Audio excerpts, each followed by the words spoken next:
اللهم صل على سيدنا محمد يا رب صل وسلم دائما أبدا على حبيبك.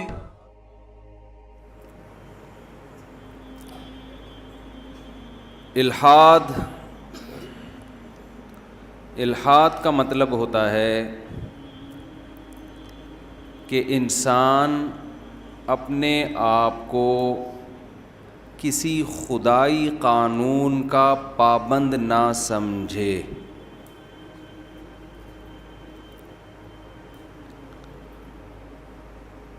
اس کے لیے اسے خدا کا انکار کرنا پڑے تو وہ انکار کرنے پہ بھی راضی ہے. خدا کو ماننا پڑے کہ میں خدا کو کریٹر کو مانتا تو ہوں، لیکن یہ بات کہ اس خدا نے اپنے بندوں کی ہدایت کے لیے کوئی قانون آسمان سے نازل کیا ہے، میں اس بات کو نہیں مانتا.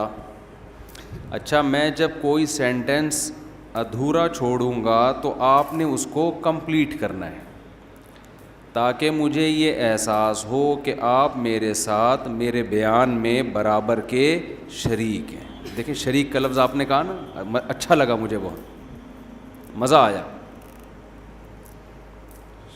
جملہ کمپلیٹ کیا نا آپ نے، شریک کا لفظ آپ لوگوں نے بول دیا تو لگا کہ بھائی بیدان ہے ماشاء اللہ. تو دنیا میں کچھ لوگ ایسے ہیں جو یہ سمجھتے ہیں کہ ہم کسی قانون اور ضابطے کے پابند نہیں. اچھا، ایک قانون ایسا ہے جس کے سب پابند ہیں، وہ ہے ملکی قانون. اس میں کوئی یہ نہیں کہتا کہ میں ملکی قانون کو نہیں مانتا. جتنے بھی لبرل لوگ ہیں، جو نام نہاد لبرل جسے ہم کہتے ہیں، آزاد خیال لوگ ہیں، ان میں کوئی بھی یہ دعویٰ نہیں کرتا کہ میں کسی ریاست کے لاء کو بھی نہیں مانتا، میں آزاد ہوں. یہ تحریک کہیں نہیں چلتی. جتنے لوگ بھی اس بات کے قائل ہے کہ انسان آزاد ہے، کہتے ہیں ملکی قوانین کا بہرحال وہ پابند ہے. وجہ کیا ہے کہ اگر کسی ریاست میں رہ کے آپ نے یہ کہہ دیا کہ میں ملکی قانون کا پابند نہیں ہوں تو ریاست کی طرف سے کوڑا برسے گا. سمجھ رہے ہیں کہ نہیں سمجھ رہے؟ ریاست چھوڑے گی نہیں. ریاست کہے گی جب تم ریاست میں رہتے ہو تو ملکی قانون کو تمہیں فالو کرنا پڑے گا. اب کوئی لبرل اٹھے اور کہے کہ میرے پاس دلائل ہیں، میں اس پہ 6 کتابیں لکھ چکا ہوں، ہیومن رائٹس اور ویمن رائٹس کے نام پہ کہ آزادی ہے، تو میں نہیں مانوں گا. میں عورت کے حق کے لیے لڑوں گا کہ عورت بھی ریاست کے قانون کی پابند نہیں ہے. تو کیا کوئی ریاست کہے گی کہ لاؤ ذرا وہ 6 کتابیں، ہم بھی آپ کی وہ 6 کتابیں پڑھیں، دیکھیں شاید اس میں کوئی مضبوط دلائل ہوں؟ کوئی ہے ایسی ریاست؟ بولو نا. وہ نہیں مانیں گے. بھائی تمہاری ایسی کی تیسی یار، تو 6 کتابیں، تو 6000 بھی لکھ دے، ملک میں رہنا ہے تو ملکی قانون کو فالو کرنا پڑے گا. جو لوگ خدائی قانون کو نہیں مانتے نا، قرآن ان کے بارے میں پتہ ہے کیا کہتا ہے؟ بل ادارک علمہم فی الآخرہ بل ہم فی شک منہا بل ہم منہا عمون. اصل بات یہ نہیں ہے کہ ان کو دلائل سے سمجھ میں نہیں آ رہا. جو ہمارے نام نہاد لبرل لوگ ہیں وہ کہتے ہیں مذہب کی پابندیوں کو نہیں مانتے. یہ کیا مذہب نے کہا یہ کھاؤ یہ نہ کھاؤ؟ بھائی کتا کھا لو اگر اس میں پروٹین ہے تو کیا خرابی ہے؟ جو لوگ مذہب کو نہیں مانتے ان کی نظر میں کتے میں اور گائے میں دم کے علاوہ کوئی فرق ہے؟ بولو نا. سائز کا فرق ہے، کتا چھوٹا ہوتا ہے، گائے بڑی ہوتی ہے، اس میں گوشت زیادہ ہے، کتے میں کم ہے. گائے کے دم ہوتی ہے لمبی لیکن اتنی خوبصورت نہیں ہوتی جتنی کتے کی ہوتی ہے, گول دم ہوتی ہے, خوبصورت. یہ فرق ہے. حلال حرام کا فرق نہیں, کہتے ہیں حلال حرام کیا ہے, لیگل ہے اللیگل ہے. گورنمنٹ نے اگر پرمیشن دی ہے تو کھا لو, گورنمنٹ کہتی ہے نہیں اللیگل ہے تو نہیں کھاؤ.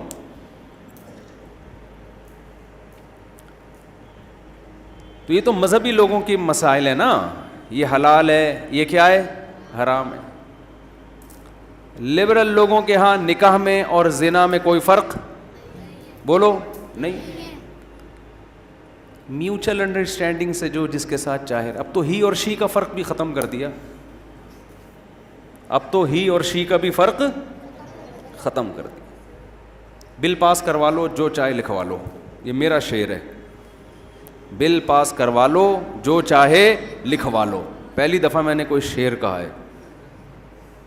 اپنے آپ کو ہی شو کروانا ہے تو ہی شو کروا لو, شی شو کروانا ہے تو شی شو.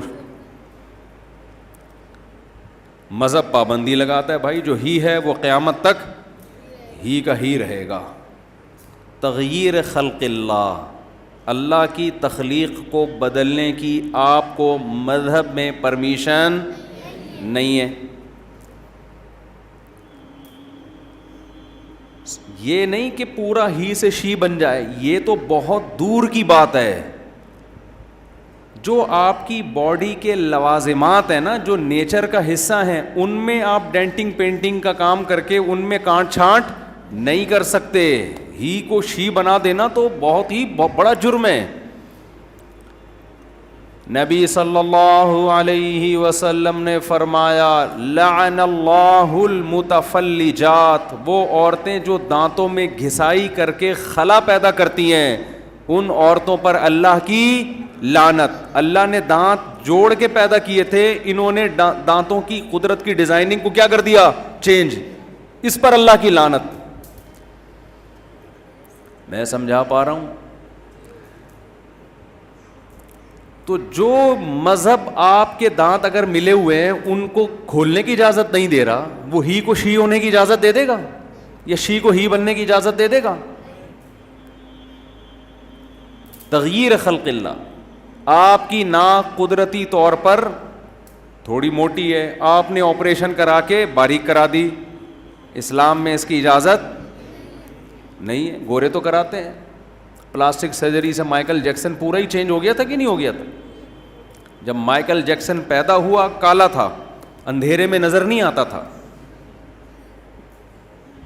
اس کی اماں تلاش کرتی تھی کدھر ہے, لائٹ جاتی, ان کے یہاں لائٹ جاتی نہیں, لیکن اگر کبھی اندھیرا ہوا تو اماں کو نظر نہیں آتا تھا. لیکن اس نے اللہ کی تخلیق کو بدلا, اتنا چٹا ہو گیا کہ دھوپ میں نظر آنا بند ہو گیا. ایسا ہوا کہ نہیں ہوا؟ ایسا چٹا ہو گیا تھا وہ. مائیکل جیکسن کے بچپن کی تصویریں دیکھو اور جب 50 سال کا تھا اس وقت کی دیکھو, آدمی کہتا ہے یہ پورا ہی چینج ہو گیا. مذہب اس کی اجازت نہیں دیتا. آج خواتین بہت زیادہ مسئلہ پوچھتی ہیں, نسل روکنے کے لیے بچہ دانی نکلوا دینا آپریشن کر کے. بھئی یہ جائز نہیں ہے, تغییر خلق اللہ ہے نا. عورت میں جو تولید کی اللہ نے صلاحیت رکھی ہے, اس صلاحیت کو جڑ سے ختم نہیں کیا جا سکتا. یہ تو جڑ سے ہی ختم, یہ تو عورت ہی, وہ جو اس میں ایک صلاحیت اللہ نے رکھی تھی وہ کیا ہو گئی, ختم. لبرل لوگ بولیں گے اس میں کیا جا رہا ہے بھائی, ان کا پرسنل معاملہ ہے, وہ بچے پیدا کرے نہ کرے, ڈاکٹر صاحب نے اگر آپریٹ کر دیا تو پرسنل ہے نا. ہم کہتے ہیں چائنا والے کا کتا کھانا پرسنل معاملہ ہے کہ نہیں ہے؟ پرسنل ہونے کے باوجود مذہب اس کو اجازت نہیں دیتا. کیوں؟ انسان اپنی باڈی کا مالک نہیں ہے, اس کا مالک کوئی اور ہے. جو مذہب کسی چائنا والے کو کتا کھانے کی اجازت نہیں دیتا, وہی کسی عورت کو بچہ دانی نکلوانے کی اجازت نہیں دیتا. آپ کتنے ہی دلائل کے انبار لگا دیں. تو مذہب میں جگہ جگہ ریسٹرکشنز ہیں, پابندیاں ہیں, یہ کھاؤ یہ نہ کھاؤ, کلوا من الطیبات واعملوا صالحا. یہ مائک کی آواز مجھے خود سمجھ میں نہیں آ رہی ہے, کچھ اس کو سیٹنگ پہ لے کر آئیں. بہت شور نہیں ہو رہا؟ اچھا صحیح آ رہی ہے آواز. تو مذہب جگہ جگہ پابندیاں لگاتا ہے، یہ کرو یہ نہ کرو، یہ کرو یہ نہ کرو. تو اب دنیا میں مذہب سے بغاوت پیدا ہو رہی ہے، خاص طور پر ہمارا پڑھا لکھا طبقہ. آپ تو سب کراچی یونیورسٹی سے منسلک لوگ ہیں، آپ لوگوں کا ایجوکیشن سے بہت گہرا تعلق ہے. ویسے کراچی میں کوئی یونیورسٹی ہو اور اس یونیورسٹی کا ایجوکیشن سے تعلق ہو، یہ بات معجزے سے کم نہیں ہے. لیکن مان لیتے ہیں پروفیسر حضرات تو ظاہر پڑھے لکھے ہی ہوتے ہیں، تو کراچی میں یہ بات مشکل سے مانی جاتی ہے کہ کوئی تعلیمی ادارہ ہو اور اس میں تعلیم بھی ہو، تو حیرت کی بات. سیاست تو تھی بہت، سیاسی ادارے تو یعنی تنظیمیں یونیورسٹیاں بہت ہوا کرتی تھیں، اب شاید ایجوکیشن بھی آ گئی. ہمارے دور میں تو وہ ایک دھڑا وہ بنا ہوا ہے، دوسرا دھڑا وہ بنا ہوا ہے. اس تنظیم کا بندہ ادھر چلا گیا تو اس نے پھڑکا دیا، یہ ادھر چلا گیا تو اس نے پھڑکا. بہت ہم نے 90s میں یہ دیکھا ہے. خیر، تو آپ کا تعلق ایجوکیشن سے ہے. ایجوکیشن کی فیلڈ میں جب انسان آتا ہے تو صبح و شام سائنس پڑھتا ہے، وہ صبح و شام گوروں کو پڑھتا ہے. انسان کی یہ نیچر ہے، جس سے علم لیتا ہے نا اس کے نظریات سے بھی متاثر ہوتا ہے وہ. تبھی تو شریعت میں ہے کہ ٹیچر کسی ایسے کو بناؤ جس کے نظریات سے آپ متفق ہو. لیکن یہ ہماری مجبوری ہے. ہمارے پاس سائنسدان مارکیٹ میں شارٹ ہو گئے ہیں، ہمارے پاس دنیاوی نالج ختم ہو گئی، تو ہم مجبور ہیں گورے سے لینے پر. شریعت کا حکم ہے بھائی علم جہاں سے ملو لے لو. لیکن گورے سے جب ہم علم لے رہے ہیں تو علم کے ساتھ ساتھ الحاد بھی وہاں سے آ رہا ہے، الحاد بھی آ رہا ہے، آزادی بھی آ رہی ہے. تو ہم یہ بھول گئے کہ ہم آزاد تھے نہیں ہیں، ہم تو خدا کو ماننے والے اور اس کے قانون کو ماننے والے ہیں. تو میں یہ عرض کر رہا تھا کہ مذہب نے جگہ جگہ جگہ جگہ اتنی پابندیاں لگائی ہیں، ان پابندیوں کی وجہ سے جو الحاد پرست لوگ ہیں، ملحد لوگ ہیں، جو آزادی کے قائل ہیں، وہ مذہب کو اپنی ڈکشنری سے نکال دیتے کہ یار یہ سائڈ پہ رکھو، کتے اور گائے میں ان کے ہاں کوئی فرق نہیں ہے. تو مذہب کو تو نکالا، ریاست کے قانون کو نہیں نکالا انہوں نے. کیوں؟ ریاست کو وہ بھی مانتے ہیں کہ ریاست کے قانون کو فالو کرنا چاہیے. کیوں؟ ریاست چھوڑے گی نہیں آپ کو، بغاوت کا کیس کر کے اندر کر دے گی. تبھی قرآن کہتا ہے کہ یہ جو مذہبی پابندیوں کو نہیں مانتے، اس کی وجہ ان کی وہ کتابیں نہیں ہیں، ان کے وہ دلائل نہیں ہیں، بلکہ اس کی وجہ یہ ہے کہ ریاست کے قانون کو توڑنے میں خطرہ ہے کہ ریاست انتقام لے گی. خدا کے قانون کو توڑنے میں یہ مطمئن ہے کہ کوئی انتقام لینے والا نہیں ہے، کیونکہ اس کا انتقام آخرت میں ہے. تبھی قرآن کہتا ہے بل ادارک علمہم فی الآخرہ، آخرت کے بارے میں ان کو علم نہیں ہے. بل ہم فی شک منہا، بلکہ یہ شک میں پڑے ہوئے ہیں کہ پتہ نہیں آخرت ڈے آف ججمنٹ ہے بھی یا نہیں ہے. بل ہم منہا عمون، آگے قرآن کہتے ہیں نا نا نا نا نا، شک میں نہیں ہے، آخرت کے بارے میں جان بوجھ کر اندھے بنے ہوئے ہیں، غور کرتے ہی نہیں ہیں. غور کریں تو آخرت پر بھی یقین ہو جائے ان کو. کیا زبردست آیت ہے یا نہیں ہے؟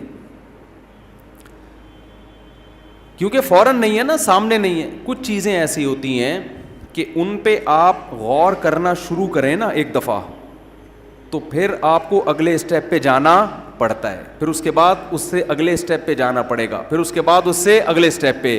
اور آپ کو پتہ ہے آخر میں آ کے پھنس سکتا ہوں، تو پہلے اسٹیپ سے ہی غور کرنا چھوڑ دو. یہ قرآن کی اس آیت کا مطلب ہے. بل ہم منہا عمون، یہ آخرت کے معاملے میں اندھے بنے ہوئے ہیں. پتہ ہے ان کو کہ یقین ہے، اگر غور کریں تو یقین ہو جائے کہ آخرت ہوگی. کیسے یقین ہو جائے وہ میں بھی بتاتا ہوں. گورا بھی اگر غور کرے نا آخرت کے بارے میں، اسٹیپ بائی اسٹیپ غور کرے، اس کو بھی یقین آئے گا کہ ڈے آف ججمنٹ ہے، ایک دن ہے جس میں خدا حساب لے گا. لیکن قرآن کہتا ہے یہ غور و فکر نہیں کرتے، جان کر آنکھیں بند کر کے بیٹھے ہوئے ہیں تاکہ دنیا کی عیاشیوں اور مستیوں میں کوئی فرق نہ آئے. اس کی میں ایک مثال دیتا ہوں قرآن کی اس آیت کو سمجھانے کے لیے. میرے بیان پر اکثر لوگ اعتراض کرتے ہیں، پورے بیان میں آیت ایک پڑھتے ہو، ایران توران بہت کر رہے ہوتے ہو. میں آیت ایک پڑھتا ہوں لیکن اسی آیت کو ڈیفائن کرنے کے لیے، ایکسپلین کرنے کے لیے ایران توران کرنا پڑتا ہے مثالوں سے. آیت ایک ہی ہوتی ہے. تو وہ جو میری مثالیں یا لطیفے ہیں وہ اس آیت سے ہٹ کر نہیں ہوتے. اگر ہٹ کر ہوتے ہیں تو میں بتاتا ہوں کہ یہ صرف لطیفہ آپ کو فریش کرنے کے لیے، اس کا اس بیان سے کوئی تعلق نہیں ہے. بعض دفعہ درمیان میں کھانا میں چٹنی، سیلڈ، رائتا وغیرہ آتا ہے نا، نیمو ویمو، یہ سب گریبیاں ہوتی ہیں نا، تو یہ تو بیان میں بھی یہ چیزیں ہوتی ہیں، لوگ تھک جاتے ہیں ورنہ. تو قرآن کیا کہہ رہا ہے؟ یہ لوگ آخرت سے آنکھیں بند کر کے بیٹھے ہوئے، اندھے بنے ہوئے. اس کی مثال، ایک لڑکے نے دیکھا کہ بھئی میرے ساتھ کے جتنے دوست ہیں یونیورسٹی جا رہے ہیں، پڑھ رہے ہیں، زبردست تیاریاں ہو رہی ہیں. پھر اس نے دیکھا اپنے بڑوں میں کہ جنہوں نے بچپن میں پڑھے لکھا وہ انجینئر بن گئے، کوئی ڈاکٹر بن گیا، کوئی سائنٹسٹ بن گیا، کوئی یہ بن گیا، کوئی وہ بن گیا، سب کے بڑے بڑے گھر بنگلے. اور جو نہیں پڑھا وہ رکشا چلا رہا ہے، وہ ٹماٹر کے ٹھیلے لگا کے بیچارہ بیچ رہا ہے، کوئی کدال چلا کے، کوئی کنویں کھود کے. یعنی محنت بہت ہو رہی ہے اور ارننگ بہت اس کی تھوڑی سی ہے، رشتہ اس کو کوئی نہیں دے رہا. ایک نوجوان نے یہ انجام دیکھا ہے نا، نوجوان نے یہ انجام دیکھا کہ جو پڑھنے لکھنے والے ہیں وہ ترقی کر رہے ہیں، جو پڑھنے لکھنے والے نہیں ہیں ان کا انجام کیا ہو رہا ہے؟ بڑا بھیانک انجام ہو رہا ہے. اب اس کے ابا نے اس کو سمجھایا، بیٹا تو بھی پڑھ لیا کرنا، صبح اٹھ جایا کر، یونیورسٹی یا اسکول چلا جایا کر. اور ابا اس کو اس برے انجام سے ڈرا رہا ہے کہ دیکھ فلاں کا حال کیا ہوا، فلاں کا حال کیا ہوا، فلاں کا حال کیا ہوا. بچہ اگر غور کرنا شروع کرتا ہے نا کہ یار میں بھی ایسا ہو سکتا ہوں، تو اس کی کانپیں ٹانگنا شروع ہو جاتی. اب یہ ٹانگیں کانپنا اردو میں ختم ہو گیا ہے. یہ جدید جو اردو ہے اس میں کانپیں ہی ٹانگیں گی، اب ہمیشہ یاد رکھو. اب ٹانگیں کانپنا یہ نئی اردو مارکیٹ میں آئی ہے. اور یہ جو یونیورسٹی میں اگر کوئی اردو ادب کے ٹیچر بیٹھے ہوئے ہیں تو ڈکشنری سے کانپنے کا لفظ نکال کے ٹانگنا ڈال دیں اس میں اور ٹانگے کو نکال کے کانپنا کر دیں. یا کم از کم اتنا کر دیں کہ اردو میں ایک لغت اب یہ بھی ہے، ایکسنٹ ہوتا ہے نا، اور لغات کا اختلاف ہوتا ہے کہ فلاں کے ہاں یہ یوں پڑھا جاتا ہے، فلاں کے ہاں یہ یوں پڑھا جاتا ہے. تو اب بچہ کیا کرتا ہے، وہ سوچتا ہے تو اس کی بھی خوف پیدا ہو جاتا ہے اس کو کہ یار یہ میرا فیوچر تو کیا ہو رہا ہے بڑا بھیانک. اب نہ اس کا بنٹے کھیلنے میں دل لگ رہا ہے. بنٹے اب تو بچوں نے کھیلنا ہی چھوڑ دیا. ہمارے ہاں تو بچپن میں شرارتی بچے ہوتے تھے، بنٹے کھیلتے تھے سارا دن بیٹھ، لٹو کھیلتے تھے، پٹتے تھے اپنے ماں باپ سے. اب اس کی جگہ ویڈیو گیم آ گیا ہے نا، پب جی کھیل رہے ہیں.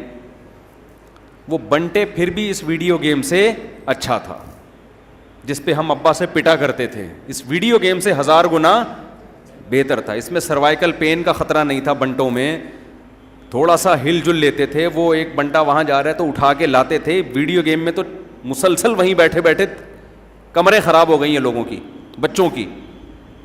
اور اس کی ریس سے جو کھوپڑی کو نقصان ہو رہا ہے وہ ایک الگ چیز ہے.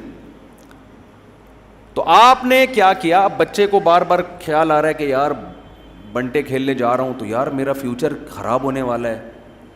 میں سوتا رہ گیا سارا دن، یونیورسٹی نہیں جا رہا تو میرا فیوچر خراب. تو اس کا ایک حل تو یہ کہ فیوچر کے بارے میں سوچ کے اپنے آپ کو موٹیویٹ کرے کہ یار یہ چھوڑ دو بنٹے، یہ چھوڑ دو پب جی، یہ چرس، ہیروئن، اور یہ سارا دن راتوں کو گٹر کے ڈھکن پہ بیٹھ کے دوستوں کے ساتھ گپیں مارنا، یہ زندگی چھوڑ دو، اس کا انجام بھیانک ہے.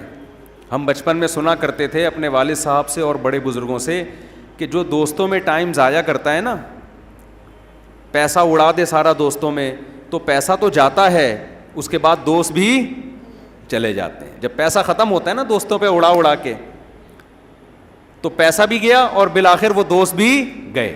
ایسا نہیں ہوتا کہ دوست کہیں اس نے ہم پہ اتنا پیسہ اڑایا تو اب ہماری دوستی کیا ہو گئی پکی. ایسا نہیں ہوتا. بیوی کے ساتھ نہیں ہوتا ایسا، تو دوستوں کے ساتھ کہاں ہوگا. آپ نے اپنی بیگم کو شاپنگ کرا کے سارا پیسہ اڑا کے جس دن آپ زیرو پہ ہوئے، بیگم فوراً کورٹ میں جا کے کھلا لے گی، سوائے ان بیگموں کے جو میرا بیان سن رہی ہیں. لوگوں کی جو وہ بیگمات جو میرا بیان سن رہی ہیں ان کے علاوہ کی بات کر رہا ہوں میں. خواتین غصہ کرتی ہیں نا ہمارے خلاف, آپ کے خلاف تھوڑی, آپ کے علاوہ کی بات کر رہا ہوں میں. تو جب بیگم ساتھ چھوڑ دیتی ہے, جب آپ کی جیب میں پیسے ختم ہو جائیں, ختم بھی اسی کی وجہ سے ہوئے, تو دوست کیا کس کھیت کی مولی ہے, اس کا تو کوئی خونی رشتہ تھوڑی ہے. تو ہم بچپن میں سنا کرتے تھے کہ بیٹا دوستوں پہ جو پیسہ اڑا دے گا, پیسہ بھی جائے گا اور دوست بھی جائیں گے. تو پڑھائی پہ توجہ دو, جب پیسہ آنا شروع ہوگا دوست خود بخود, دوستوں کو بھگاؤ گے بھی تو بھی نہیں بھاگیں گے, بھگاؤ گے تو بھی نہیں بھاگیں گے. جب کوئی رشتہ لینے جاتا ہے نا, رشتہ نہیں ملتا تو روتا ہوا میرے پاس آتا ہے, مفتی صاحب میں, آپ کہتے ہو شادیاں کیا کرو, ہم تو ایک نہیں مل رہی. تو میں کہتا ہوں بیٹا تم پیسہ کماؤ, پیسہ کماؤ. جب پیسے کماؤ گے نا تو پھر تم آگے آگے اور رشتے پیچھے پیچھے. صحیح ہے نا, تم آگے آگے بھاگو گے, رشتے کیا ہوں گے پیچھے پیچھے. یہ دنیا کا نظام آج کل جو مارکیٹ میں چل رہا ہے, میں وہ رپورٹ پیش کر رہا ہوں, ترغیب نہیں دے رہا اس کی, رپورٹ پیش کر رہا ہوں کہ مارکیٹ میں چل یہ رہا ہے بہرحال. اچھا خیر, کہیں اور کو بیان نہ نکل جائے. تو اب ایک طریقہ تو یہ ہے کہ بچہ فیوچر کا بھیانک انجام سوچے, اور سوچ سوچ کے پھر اس کا وقتی نقصان یہ ہوگا کہ بنٹوں میں اس کا مزہ کرکرا ہونا شروع. گٹر کے ڈھکنوں پہ دوستوں کے ساتھ بیٹھے گا, لیکن سوچے گا بھائی تھوڑے دنوں میں یہ دوست بھی مارکیٹ سے شارٹ ہونے والے. اب اس دو کام میں سے ایک کام کرے گا, یا تو اس فیوچر کو سوچ سوچ کے گٹر کے ڈھکنوں پہ بیٹھنا چھوڑ دے گا. اب تو کراچی میں الحمدللہ عام طور پر گٹروں کے ڈھکنوں کی سہولت بھی گورنمنٹ نے ختم کر دی ہے, جہاں چھڑے چھاٹ لڑکے بیٹھ کے گپے مارے, گٹروں سے ڈھکن ہی غائب ہو رہے ہیں الحمدللہ. یہ بڑا اچھا اقدام ہے حکومت کراچی کی طرف سے, سندھ کی حکومت کی طرف سے, کہ گٹر کے ڈھکن بھی چوری کروا دیے انہوں نے, سریا نکال کے چرسی لوگ بیچ دیتے ہیں تاکہ قوم میں پڑھائی کا رجحان بڑھے. یہ اچھا ہے نا, ایک اچھا اقدام ہے بھائی, اچھے کو تو اچھا ہی کہنا چاہیے, تاکہ نوجوان لڑکوں کو بیٹھنے کی جگہ ہی نہیں ملے گی تو پڑھائی میں دلچسپی لیں گے. سندھ گورنمنٹ کے بہت سارے فضائل ہیں, کبھی انشاءاللہ اس پر ایک پورا بیان کروں گا میں کہ کتنے اچھے اچھے اقدامات کیے ہیں. تو ایک طریقہ تو یہ تھا کہ بھائی فیوچر کا سوچ کے انسان کا بچہ بن جائے. ایک طریقہ یہ ہے کہ فیوچر کو بالکل نظر انداز کر دے, تاکہ جو موجودہ مزے ہیں ان کو تو صحیح طرح سے کیش کرائے نا بھائی, یا تو ادھر ہو جائے یا ادھر ہو جائے. آپ کسی کے سامنے موت کا تذکرہ کریں نا, دو طرح کے لوگ ہیں, یا تو وہ غور سے سنیں گے, بولیں گے یار بات تو صحیح کر رہا ہے, مرنا تو ہے ایک دن, تو انسان کے بچے بن جاؤ. ایک طرح وہ ہوں گے جو کہیں گے یار اس کے علاوہ کوئی اور بات نہیں کر سکتے. ٹھیک ہے نا, کیوں خام خامے ہماری زندگی کے مزوں کو خراب کر رہے ہو, جب مرنا ہوگا مر جائیں گے, ابھی تو ہم زندہ ہیں نا, ابھی کوئی اچھی باتیں کرو, کھانے پینے کی باتیں کرو, نئی فلم آنے والی ہے بتاؤ یار, وہ دیکھنے چلتے ہیں. میچ ابھی دوبارہ پتہ نہیں کس کس کا میچ ہونے والا ہے, وہ دیکھتے ہیں چل کے, کیا ابھی کوئی بات ہے یہ. تو بالکل یہی چیز کافر نے کی ہے آخرت کے ساتھ. جو ملحد اور لبرل لوگ ہیں نا, انہوں نے کس کے ساتھ کیا یہ آخرت. قرآن کہتا ہے کہ یہ غور ہی نہیں کرتے آخرت کے بارے میں, جان کر اندھے بنے ہوئے ہیں, کیونکہ ان کو پتہ اگر ہم نے غور کیا تو یا تو اس نتیجے پہ پہنچیں گے کہ آخرت ہے ہی نہیں, یا اس پہ پہنچیں گے کہ آخرت ہے. اگر ہم اس پہ پہنچ گئے کہ آخرت ہے تو یہ تو سارے مزے ہمارے خراب ہو جائیں گے. پھر کتے اور گائے میں ہمیں فرق کرنا پڑے گا, زنا میں اور نکاح میں ہمیں فرق کرنا پڑے گا, بے پردگی اور پردے میں ہمیں فرق کرنا پڑے گا. تو غور نہیں کرتے, کریں تو اسی نتیجے پہ پہنچیں گے.